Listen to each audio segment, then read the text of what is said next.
हमारे बाल ये एक कुदरत का हसीन तोहफा है एंड हमारी खूबसूरती एंड एस्थेटिक्स में भी ये इजाफा करते हैं। लेकिन अगर यही बाल गिरने लग जाएं तो बहुत परेशानी होती है। सबसे पहले तो हम रीजंस को देख लेते हैं कि बाल गिरने की रीज़न क्या होती है। जब तक कि रीज़न का पता नहीं चलेगा उसके ट्रीटमेंट्स की तरफ भी हम नहीं जा सकते। अपनी पिछली वीडियो में मैंने कुछ ट्रीटमेंट्स का जिक्र किया था और वो एक्सटर्नल ट्रीटमेंट्स थे हेयर केयर के हवाले से। सो अब इस वीडियो में हम डाइट के हवाले से चेक करते हैं। So let's get back to the reasons of hair fall. Number one reason is seasonal change. जैसे ही मौसम चेंज होता है तो हेयर फॉल होने लगता है, खास तौर पर वो मौसम जो ह्यूमिडिटी का होता है। जैसे ही गर्मियां आने लगती हैं ह्यूमिडिटी बढ़ जाती है और उससे आपका हेयर फॉल स्टार्ट हो जाता है। या फिर जब गर्मियां जाने लगती हैं तब भी ह्यूमिडिटी ज्यादा होती है, बालों में पसीना आता है, जिसकी वजह से हेयर फॉलिकल्स जो हैं वो वीक हो जाते हैं और आपके बाल गिरने लगते हैं। नंबर टू पे जेनेटिक्स है। जेनेटिक्स का बहुत बड़ा रोल है, खास तौर पे मेल्स के अंदर। मर्दों का जो गंजापन है वो आता ही जेनेटिक की वजह से ही है एंड ये बहुत अर्ली एज में भी स्टार्ट हो जाता है। दरमियान से बाल जाना स्टार्ट हो जाते हैं, खासतौर पे इस एरिया, ये सेंट्रल एरिया जो होता है, इससे हेयर फॉल होना स्टार्ट हो जाता है। फीमेल के अंदर भी जेनेटिक्स की वजह से हेयर फॉल को ऑब्जर्व किया गया है, लेकिन लेट एज के अंदर। नंबर थ्री है वाइटामिन की डेफिशिएंसीज। आज तक की जो हमारी डाइट्स हैं, आजकल जितनी भी तरह की डाइट्स चल रही हैं वो कोई इतनी ज़्यादा हेल्दी नहीं है।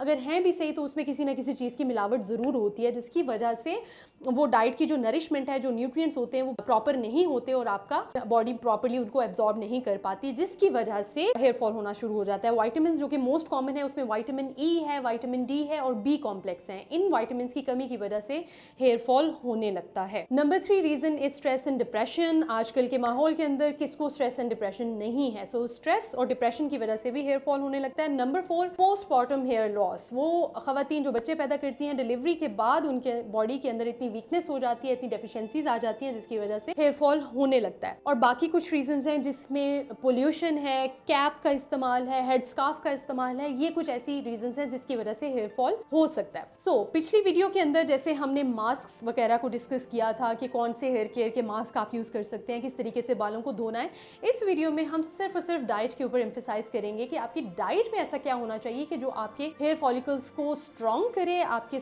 जो और इसके अलावा आपके जो बाल हैं उनको हेल्दियर करे और हेयर फॉल को रोके। डाइट के अंदर हमने 4-5 ऐसी चीजें हैं जिनको माइंड में रखना है, जो सबसे एंड में बताऊंगी वो बहुत इंपॉर्टेंट है। Number one is protein. Protein का नाम तो आपने अक्सर ही सुना होगा कि प्रोटीन का इंटेक बहुत ज्यादा जरूरी है। खासतौर पे पाकिस्तान और इंडिया के अंदर अक्सर लोग प्रोटीन एनर्जी मैलन्यूट्रिशन का शिकार भी हैं। सो सबसे पहले हम देख लेते हैं कि कम से कम डोज क्या होती है प्रोटीन की। सबसे कम डोज है 0.8 ग्राम पर kg body weight. No matter what, आप बच्चे हैं, बूढ़े हैं, जवान हैं, जिस औरत है या मर्द हैं, आपकी रिक्वायरमेंट कम से कम प्रोटीन की है 0.8 ग्राम पर केजी बॉडी वेट। उसकी रीजन ये है कि आपकी की पूरी जो बॉडी है वो बनी ही प्रोटीन से है, क्योंकि प्रोटीन बिल्डिंग ब्लॉक है आपकी बॉडी का। प्रोटीन की मदद से ही टिश्यूज बनते हैं और टिश्यू से आपका सेल बनता है और वो सेल्स जमा होके बॉडी बनाते हैं। और बाल तो होते ही प्रोटीन है। बालों के अंदर दो तरह की प्रोटीन पाई जाती है। Number one is keratin and number two is collagen. Keratin का वर्ड आप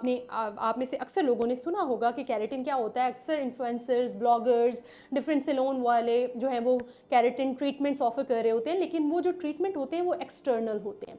जब तक कि इंटरनली आपका प्रोटीन का इंटेक ठीक नहीं है, एक्सटर्नली आप कुछ ज़्यादा भी इंप्लीमेंट कर भी लेंगे, महंगे महंगे प्रोसीजर्स भी करवा लें, तब भी आपका हेयर फॉल रुकने वाला नहीं है। अब हम देख लेते हैं कि मैक्सिमम आपको कितनी प्रोटीन चाहिए डेली बेसिस पे जिसकी वजह से आपका हेयर फॉल रुक सकता है। सो मैक्सिमम आपको 1.2 से 1.4 ग्राम तक प्रोटीन डेली बेसिस पे चाहिए होती है ताकि आपका हेयर फॉल रुक जाए। फॉर एग्जाम्पल, अगर आपका वेट है 60 kg, अब तो इस 60 kg को आप मल्टीप्लाई कर लें 1.2 से या 1.4 से। सो जो भी आंसर आएगा वो आपकी ग्रामेज होगी डेली बेसिस की, जो आपने डेली प्रोटीन्स की लेनी है। यहाँ पे मैं आपको एग्जांपल दे देती हूँ कि एक अंडे के अंदर 6.6 ग्राम प्रोटीन होता है और जो 100 ग्राम का चिकन ब्रेस्ट होता है बोनलेस, उसके अंदर तकरीबन 21 से लेके 22 ग्राम तक प्रोटीन होता है। अब आप अंदाज़ा लगा सकते हैं कि कितनी प्रोटीन आपको डेली बेसिस पे चाहिए होती है। वीगन डाइट्स या वो लोग जो कि मीट नहीं खाते हैं, चिकन वगैरह नहीं खाते हैं, वो वीगन या वेजिटेरियन सोर्सेज के थ्रू अपनी प्रोटीन को पूरा कर सकते हैं। वीगन सोर्सेज के अंदर जो है जो वेजिटेबल्स वगैरह के सोर्सेज होते हैं उसमें नंबर वन है कॉटेज चीज़ या पनीर, जिसको हम पनीर भी कहते हैं। इसमें हाईएस्ट अमाउंट होती है प्रोटीन की। इसकी आप डिफरेंट रेसिपीज़ बना सकते हैं, जैसे पालक पनीर है, मटर पनीर है, पनीर अंडा भुजिया है, या डिफरेंट आप एज अ स्नैक भी पनीर को इस्तेमाल कर सकते हैं, कॉटेज चीज़ को इस्तेमाल किया जा सकता है। दूसरे नंबर पे दालें या लोबिया, ये भी एक एनरिच्ड सोर्स होता है प्रोटीन का। थर्ड नंबर पे मिल्क एंड योगर्ट, इन चीज़ों के इस्तेमाल और डेयरी के इस्तेमाल की वजह से भी आपका प्रोटीन इनटेक डेली बेसिस पे बढ़ सकता है। एंड फोर्थ नंबर पे अगर हम ग्रेन्स में से देखें तो ओट्स एंड बार्ली के अंदर भी अच्छी अमाउंट पाई जाती है प्रोटीन्स की। ये तो उन लोगों के लिए जो वेजिटेरियन डाइट्स पे रहना पसंद करते हैं, और मीट लवर्स जो हैं या गोश्त खाने वाले या जो वेजिटेरियन नहीं होते हैं, उनके लिए तो बहुत ईजी है अपनी डेली प्रोटीन रिक्वायरमेंट्स को पूरा करना। वो अपनी प्रोटीन रिक्वायरमेंट पूरी कर सकते हैं एग से, मिल्क से, मीट वगैरह से जिसमें बीफ एंड मटन दोनों आ जाते हैं, चिकन से, फिश से, उनके पास बहुत ज़्यादा वैरायटी होती है एंड ईजीली अपनी डेली प्रोटीन को पूरा कर सकते हैं। अगर इन दोनों जरियों से भी आपकी प्रोटीन इंटेक पूरा नहीं हो पा रहा है तो आप मदद ले सकते हैं वे प्रोटीन की। वे प्रोटीन जो है वो नेचुरल प्रोटीन होता है जो कि मिल्क एक्सट्रैक्ट से बना होता है। सो वे प्रोटीन शेक लेके आप अपनी डेली की प्रोटीन की रिक्वायरमेंट को पूरा कर सकते हैं। नंबर 2 पे आता है आयरन। अब आयरन की कमी के जितने भी पेशेंट्स होते हैं या आयरन डेफिशिएंसी का शिकार जितने भी लोग होते हैं, उनमें hair fall is very common. और iron somehow related to your haemoglobin level. अगर आपका HB कम आ रहा है तो इट मीन्स कि आपको आयरन डेफिशिएंसी भी है। सो अपने आयरन लेवल्स को ऊपर करें ताकि आपका हेयर फॉल रुक जाए। सो आयरन को ऊपर करने के लिए 2 चीज़ें बहुत इंपॉर्टेंट हैं, एक तो बीफ, दूसरा कलेजी। इन 2 चीज़ों के अंदर बहुत ज़्यादा बायो अवेलेबिलिटी होती है आयरन की। आप जैसे ही इनको खाएंगे तो ज़्यादातर जो आयरन कंटेंट होगा इसका आपकी बॉडी इजीली उसको डाइजेस्ट कर लेगी, एब्जॉर्ब कर लेगी। दूसरे जो वीगन सोर्सेज होते हैं उसमें आप ABC जूस का इस्तेमाल कर सकते हैं, एप्पल, बीटरूट एंड कैरेट। इन सारी इंग्रेडिएंट्स को मिक्स करके आप एक जूस बना के डेली बेसिस पे पी लें, इससे भी आपका आयरन कंटेंट ऊपर जा सकता है। इसके अलावा जो है वो हरे पत्तों वाली सब्जियां, इनमें भी किसी ना किसी मिकदार में आयरन ज़रूर होता है। Other than that you can have lentils and beans, specially red kidney beans, उसमें भी कुछ ना कुछ पोर्शन जो है वो आयरन का पाया जाता है। थर्ड नंबर पे आते हैं एंटीऑक्सीडेंट। एंटीऑक्सीडेंट्स के नाम से भी अक्सर लोग वाकिफ होंगे कि ये क्या करते हैं। एंटीऑक्सीडेंट्स बेसिकली आपकी बॉडी के अंदर मौजूद तमाम फ्री रेडिकल्स को ख़त्म करते हैं। फ्री रेडिकल्स क्या करते हैं कि वो आपके हेयर फॉलिकल्स के अंदर जाके बैठ जाते हैं, जम जाते हैं और हेयर फॉलिकल्स को वीक कर देते हैं, जिसकी वजह से हेयर फॉल होता है। अब एंटीऑक्सीडेंट रिच डाइट बहुत इंपॉर्टेंट है। इसमें डिफरेंट सीड्स का इस्तेमाल किया जा सकता है। Seeds are very much enriched with antioxidant. Number 1 पे है पंपकिन सीड, नंबर 2 पे है फ्लैक्स सीड। इसके अलावा फिनोग्रीक सीड्स के अंदर भी अच्छी अमाउंट में एंटीऑक्सीडेंट होते हैं। ये मैंने मास्क के लिए भी फिनोग्रीक सीड्स बताए थे कि आप मास्क में भी फिनोग्रीक सीड्स का इस्तेमाल कर सकते हैं। इसके अलावा एक बहुत अच्छा सोर्स है टर्मेरिक। टर्मेरिक के अंदर एक कंपाउंड होता है जिसको हम करक्यूमिन कहते हैं। वो आपकी हेयर को ग्रो कराने में हेल्प करता है क्योंकि ये एक बहुत स्ट्रॉन्गेस्ट एंटीऑक्सीडेंट है और हेयर ग्रोथ में बहुत ज़्यादा यूज़ हो रहा हो। इसके अलावा एंटीऑक्सीडेंट्स में हम हरे पत्ते वाली सब्जियों का इस्तेमाल कर सकते हैं। इनमें भी बहुत ज़्यादा एंटीऑक्सीडेंट होते हैं। लाल शिमला मिर्च, येलो शिमला मिर्च, रेड शिमला मिर्च, they are enriched with antioxidant. माल्टे का इस्तेमाल, किन्नू का इस्तेमाल, स्ट्रॉबेरीज़ का इस्तेमाल, इवन कीवी का इस्तेमाल, ये भी आपके बालों को स्ट्रेंथन करेगा और फ्री रेडिकल से आपको फ्री कर देगा। नंबर 4 पे आते हैं omega 3 fatty acids and B complex. ये दोनों का नाम मैं इसलिए ले रही हूँ कि दोनों का कॉम्बिनेशन अगर लिया जाता है तो ये बहुत हेल्पफुल होता है हेयर फॉल को रोकने के लिए।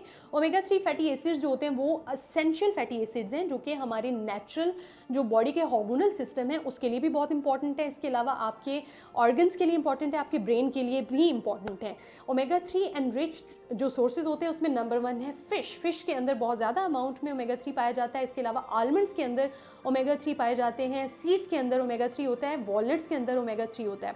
इसके अलावा जो बी कॉम्प्लेक्स है हमारे होल ग्रेन्स में बी कॉम्प्लेक्स पाए जाते हैं। बी कॉम्प्लेक्स में सबसे कॉमन जो बीटा वाइटामिन जो यूज़ किया जाता है दैट इज़ बायोटिन। बायोटिन अब जितने भी मार्केटियर्स हैं वो सिर्फ बायोटिन के नाम से ही अपनी कैंपेन्स रन करते हैं या आपको अपनी प्रोडक्ट्स को सेल किया करते हैं because biotin is very much important for hair growth. इसका हेयर फॉल से ताल्लुक नहीं होता, लेकिन आपके हेयर को ग्रो कराने में ये बहुत हेल्पफुल होते हैं। बायोटिन का जो नेचुरल सोर्स है वो कैरेट्स हैं। आप डेली अगर कैरेट का जूस पी रहे हैं तो उससे भी आपकी डेली की जो बायोटिन की रिक्वायरमेंट है वो पूरी हो जाती है। नंबर 5 पे है vitamin E. Vitamin E is very much essential for hair growth and stopping hair fall. Vitamin E के जो सोर्सेज हैं उसमें नंबर 1 पे आलमंड्स हैं, नंबर 2 पे एग्स हैं। दो चीजों का इस्तेमाल आप डेली बेसिस पे कर लें तो विटामिन ई की कमी आपकी डेली बेसिस पे पूरी हो जाएगी। इसके अलावा विटामिन ई जो है वो स्पिनच में भी पाई जाती है, मैंगो में भी पाई जाती है, कीवी में भी होती है और पीनट्स में भी इसकी कुछ मिकदार पाई जाती है। तो विटामिन ई की कमी तो यहाँ से आपकी पूरी हो गई। इसके अलावा यहाँ पे कुछ एडिशनल चीजें मैं ऐड ऑन करती चलूँ कि आपकी बॉडी की जो प्रायोरिटी है वो आपके बाल नहीं है। आपकी बॉडी जो है बालों को एक फजूल चीज समझती है, बिकॉज जैसे ही कोई ट्रॉमा बॉडी को पहुंचता है या कोई बीमारी लगती है तो बॉडी की सारी एनर्जी, बॉडी की सारी न्यूट्रिशन उस ऑर्गन की तरफ शिफ्ट हो जाती है और बालों की तरफ बॉडी का ध्यान नहीं रहता। इसीलिए जिस भी बीमारी से आप गुजरते हैं, चाहे वो बुखार हो, चाहे वो बड़ी से बड़ी या छोटी से छोटी बीमारी हो, तो फौरन से आपका हेयर फॉल स्टार्ट हो जाता है, क्योंकि बॉडी सारी एनर्जी बालों की तरफ से लेके उस ऑर्गन पे लगाना शुरू कर देती है और उस बीमारी को ठीक करने में लग जाती है। इसलिए आपकी बॉडी के न्यूट्रिशनल स्टोर्स का पूरा होना बहुत इंपॉर्टेंट है।